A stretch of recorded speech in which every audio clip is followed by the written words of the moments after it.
मैं doctor Satish Singhal, associate professor physics, girls college Dausa, आज आपके सामने बीएससी पार्ट थर्ड के क्वांटम मैकेनिक्स के पेपर में एक विशेष प्रमेय एरनफेस्ट प्रमेय का साझा कर रहा हूँ। बेसिकली क्वांटम यांत्रिकी की अवधारणा प्रस्तुत होने के पश्चात क्वांटम यांत्रिकी के अंतर्गत कणों की गति के अध्ययन की आवश्यकता अनुभव की गई। तो इसके लिए वैज्ञानिक एरनफेस्ट द्वारा चिरसम्मत यांत्रिकी में कणों की गति के अध्ययन के लिए उपयोग में लाए जाने वाले समीकरणों में चर राशियों को उनके प्रत्याशा मानों से प्रतिस्थापित कर दिया जाए तो प्राप्त समीकरण क्वांटम यांत्रिकी में कण की गति का वर्णन करते हैं। एरनफेस्ट द्वारा दिए गए इस कथन को उनके नाम में, उनके सम्मान के लिए, उनके नाम के आधार पर एरनफेस्ट प्रमेय कहा जाता है, जिसे हम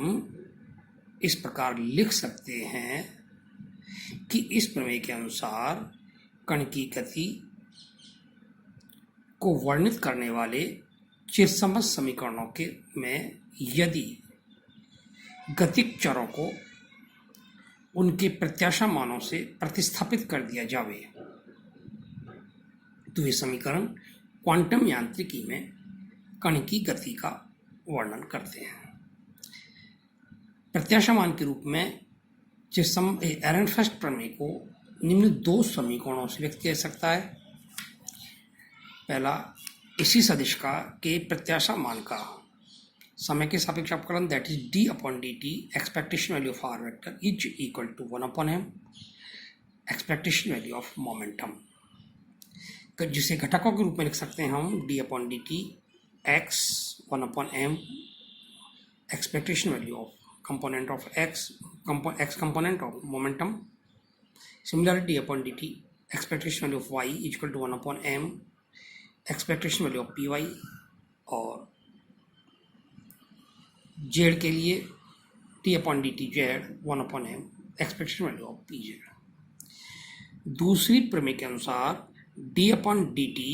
expectation value of p vector that is p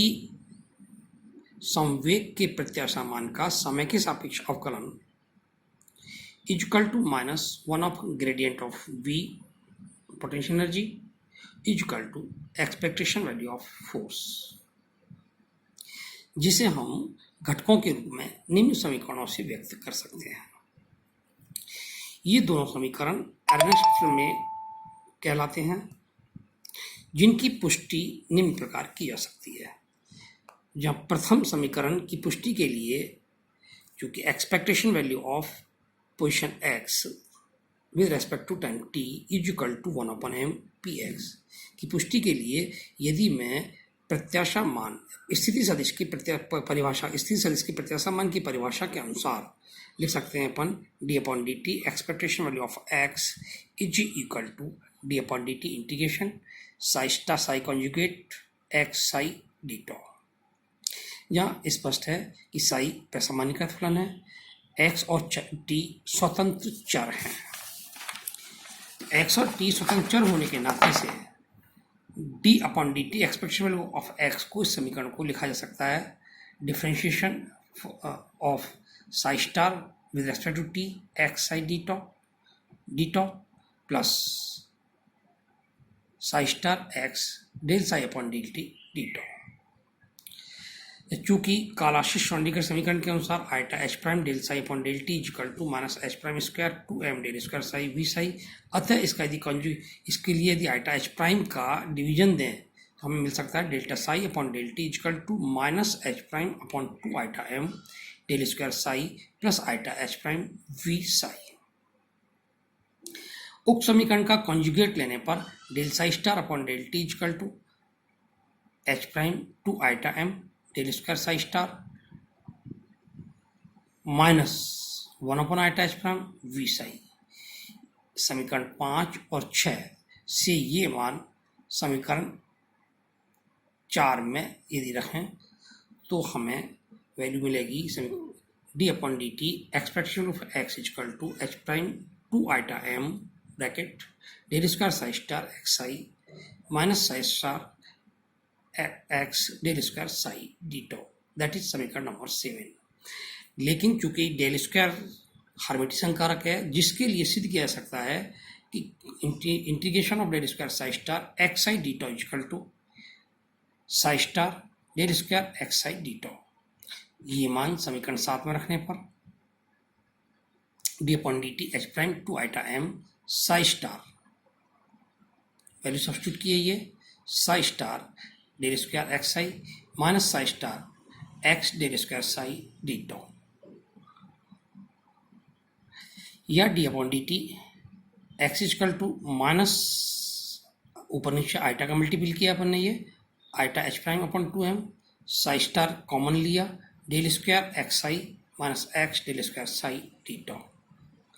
लेकिन del square X I minus X del square X is equal to लिख सकते हैं अपन del dot del X I minus X del square Sai,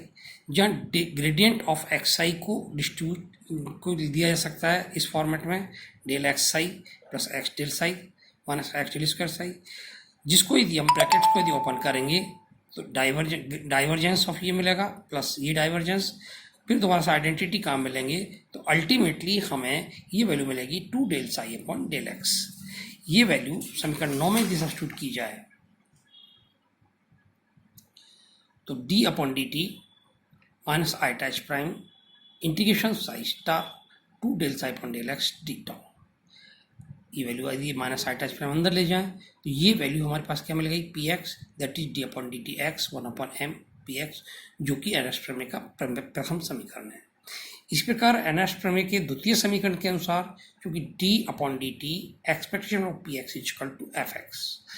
की पुष्टि के लिए यदि प्रत्याशा मान की परिभाषा से अपन लिखें expectation value of P X equal to minus eta H prime psi star del psi upon del X D tau, दोनों ओर यदि हम टाइम टी के रिलेटिव डिफरेंशिएट करें तो D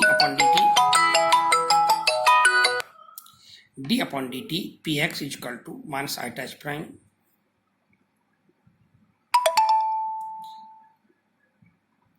D upon D T ये, देन अगेन डिफरेंशिएट करते हुए या फिर कालाशीष श्रोडिंगर समीकरण से वैल्यू सब्स्टिट्यूट करेंगे, वैल्यू सब्स्टिट्यूट करके हमारे पास ये डेरिवेशन मिलेगा, वही हर्मिटियन संकारक डेल स्क्वायर साई पिछली वाली आइडेंटिटी उपयोग में लेंगे अपन, अल्टीमेटली वैल्यू सब्स्टिट्यूशन के बाद हमें द्वितीय प्रमेय की पुष्टि होती है। थैंक्स।